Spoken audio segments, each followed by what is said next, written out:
Profesor Pundit Ved Prakash atau si penulis buku yang masih berstatus pendeta besar kaum Brahmana dan ahli bahasa Sanskerta itu mengatakan bahwa ia telah menyerahkan hasil kajiannya kepada 8 pendeta besar kaum Hindu dan mereka semua menyetujui kesimpulan dan ajakan yang telah dinyatakan di dalam buku.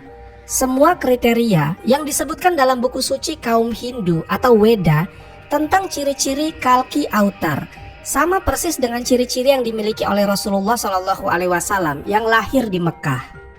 Profesor Prakash menguatkan pernyataan itu dengan mengutip beberapa hal dari kitab Weda, kitab suci agama Hindu.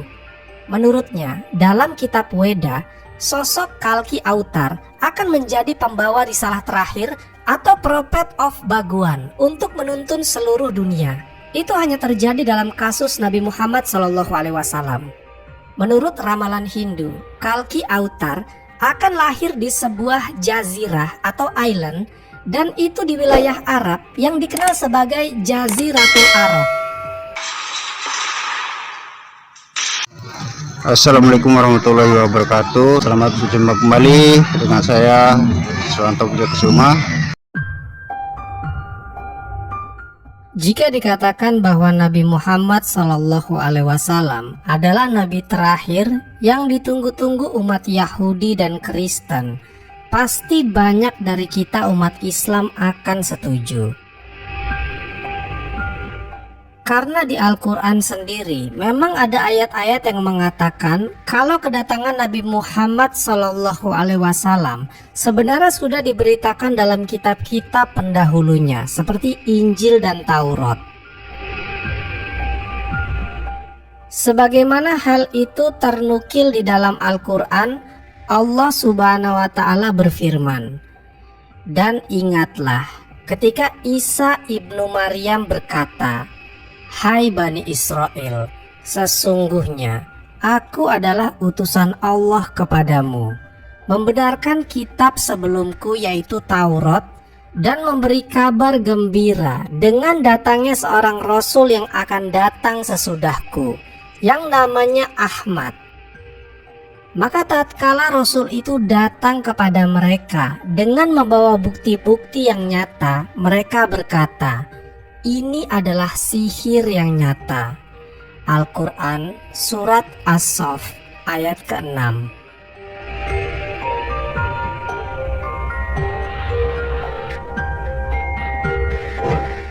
Injil juga mengatakan hal yang sama tentang kedatangan Nabi terakhir di akhir zaman. Namun hanya ditemukan di Injil kuno yang diyakini berusia lebih dari 1500 tahun. Sebagian orang memprediksi Injil tersebut adalah Injil Barnabas.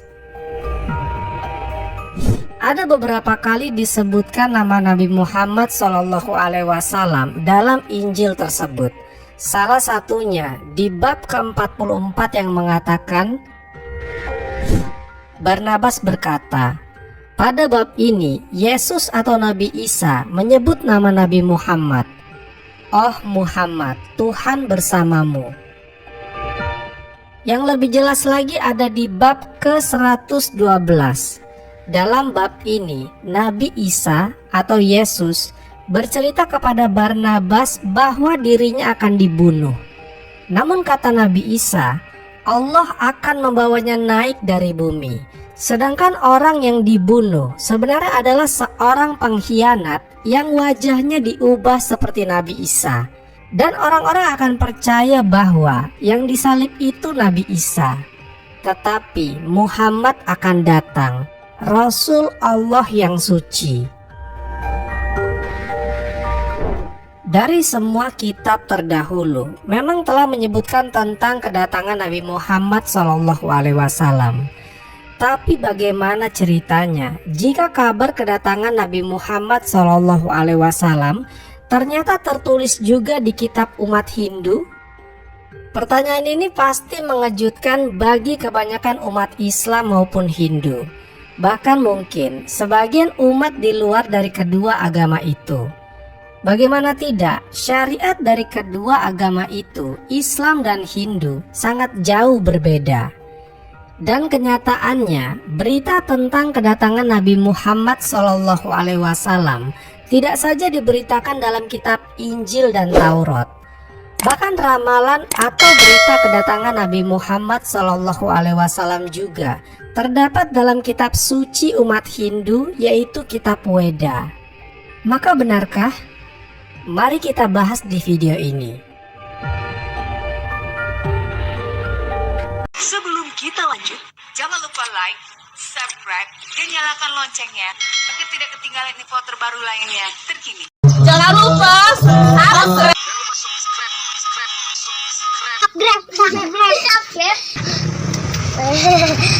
Channel Iswanto Puja Kusuma, like dan share. Jangan lupa subscribe juga guys. Jangan lupa di subscribe.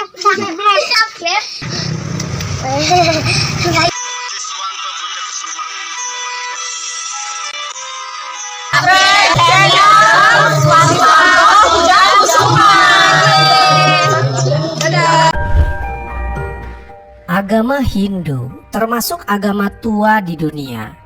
Meski tidak ada kejelasan kapan lahirnya, namun dalam sejarah dikenal ada 3 periodisasi.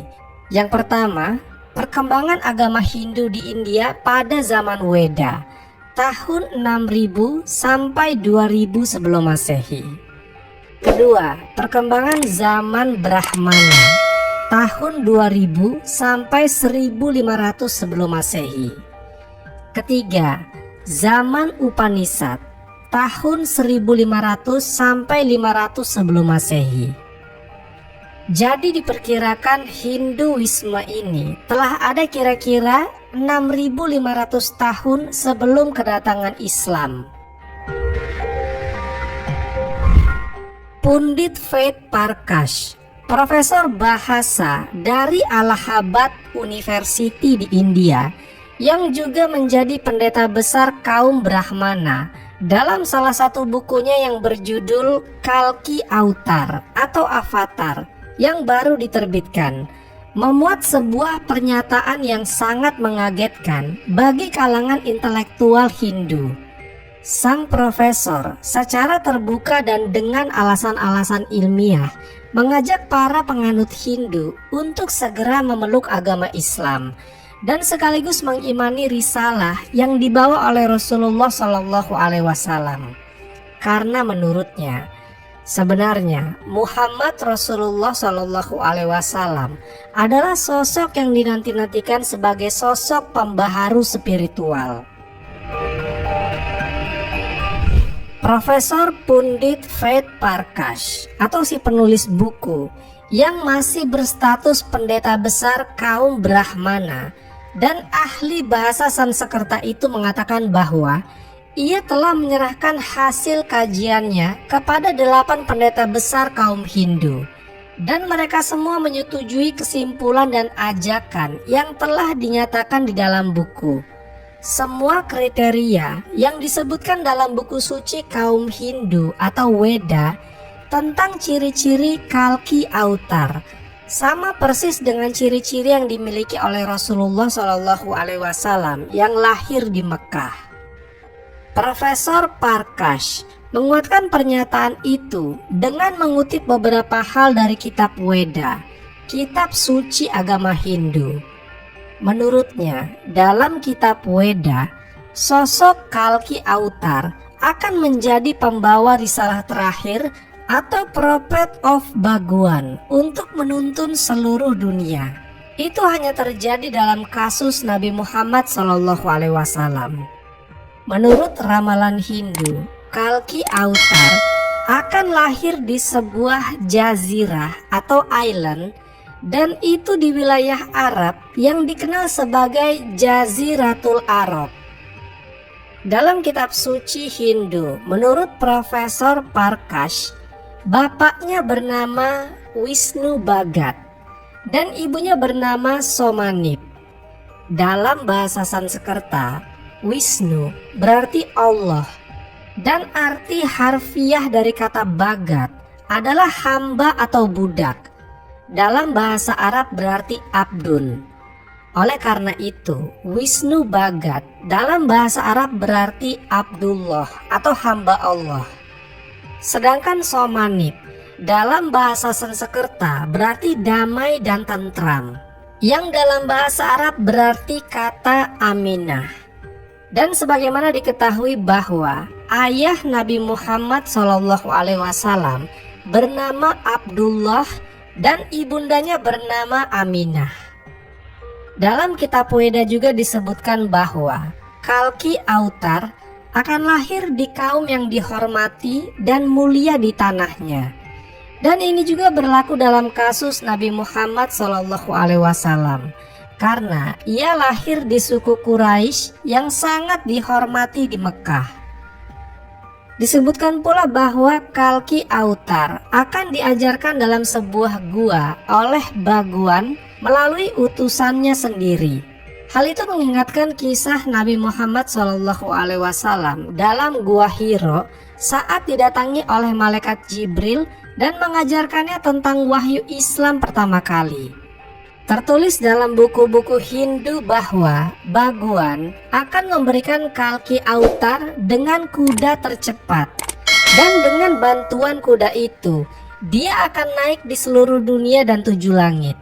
Ini isyarat tentang Buraq dalam peristiwa Isra Mi'raj Nabi Muhammad SAW. Selain itu, ditulis pula bahwa Kalki Autar akan diperkuat dan dibantu oleh Baguan.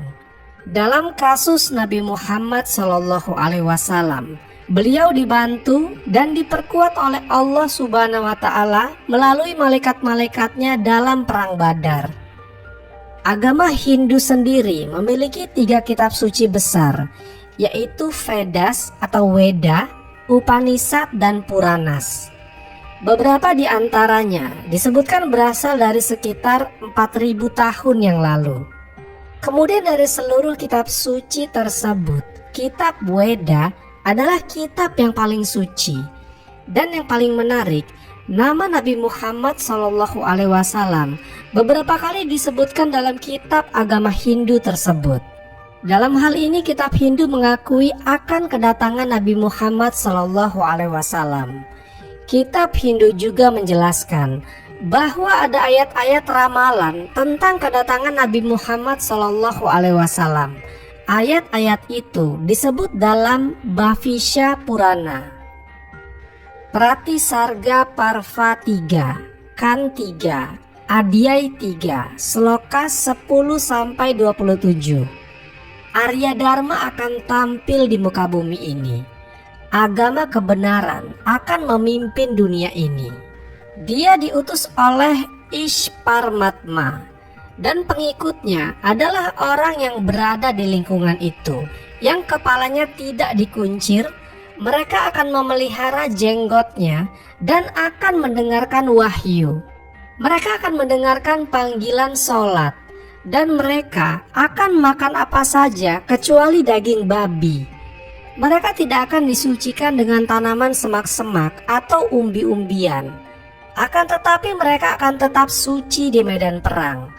Mereka akan dipanggil dengan Musalaman atau perantara kedamaian. Jika diteliti dengan baik, ayat itu menjelaskan tentang ciri-ciri dari pengikut agama kebenaran, di mana semua ciri-ciri tersebut adalah ciri-ciri umum yang terdapat di umat Islam. Selanjutnya, di dalam Atharva Veda 20, Him 127, Sloka 1-14, disebutkan kalimat yang mengisyaratkan bahwa Nabi Muhammad SAW akan terungkap kemudian. Mantra 1 mengatakan, ia akan disebut Narasangsa. Nars artinya orang, sedangkan Sangsa artinya terpuji. Jadi Narasangsa adalah orang yang terpuji. Sementara di dalam bahasa Arab, nama Muhammad memiliki arti orang yang terpuji. Sehingga Narasangsa dalam bahasa Sanskerta identik dengan Muhammad dalam bahasa Arab. Selanjutnya, dalam mantra 2 mengatakan, ia adalah resi yang naik unta. Itu artinya, dia bukanlah seorang bangsawan India. Sehingga jelas, tokoh ini bukanlah dari golongan Brahmana, akan tetapi seseorang yang asing. Selanjutnya dalam Samaweda Untara Cikar, mantra 1500, mengatakan Ahmad akan dianugerahi undang-undang abadi. Yang dimaksudkan undang-undang abadi di sini adalah Al-Quran. Dan Al-Quran merupakan salah satu mukjizat terbesar Nabi Muhammad SAW. Namun karena orang India tak paham dengan kata Ahmad, maka diterjemahkan menjadi Ahmadi, yang artinya saya sendiri. Jadi mantra tersebut diartikan menjadi saya sendiri yang dianugerahi undang-undang abadi. Padahal seharusnya Muhammad sendiri yang dianugerahi undang-undang abadi. Di sisi lain, nama Nabi Muhammad SAW diramalkan dengan nama Ahmad pada banyak bagian di kitab Weda. Bahkan tak kurang dari 16 tempat berbeda dalam kitab Weda.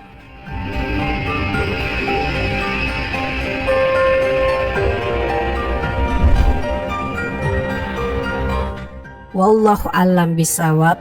Semoga kisah ini bermanfaat. Lebih dan kurangnya mohon dimaafkan. Yang benar datangnya dari Allah Subhanahu wa Ta'ala. Khilaf atau keliru itu datangnya dari saya pribadi sebagai manusia biasa. Sampai ketemu di kisah-kisah seru yang penuh makna selanjutnya. Saya akhiri. Wassalamualaikum warahmatullahi wabarakatuh. Di subscribe ya guys, di like juga, oke. Buat yang udah subscribe, terima kasih. Semoga panjang umur, amin ya robbal alamin.